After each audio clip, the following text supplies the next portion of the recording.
राजाराम बापू पाटील हे व्यक्तिमत्व आपण जर एका वाक्यात सांगायचं असेल तर ते कसं सांगाल?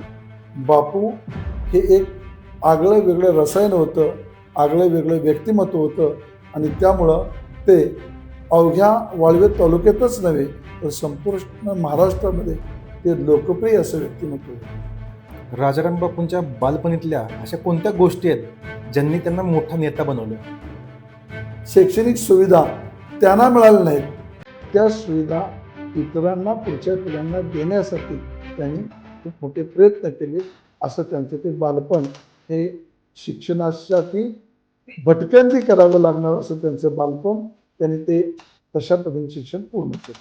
कासेगाव शिक्षण संस्थेचा उल्लेख तुम्ही आता केलात. ती स्थापना करण्यामागचं त्यांचं दूरदृष्टी काय होते? आता त्या काळात वसंतदादा पाटील आणि राजाराम बापू पाटील यांच्यातल्या मतभेदातून आजच्या राज्यकर्त्यांनी काय शिकायला हवं?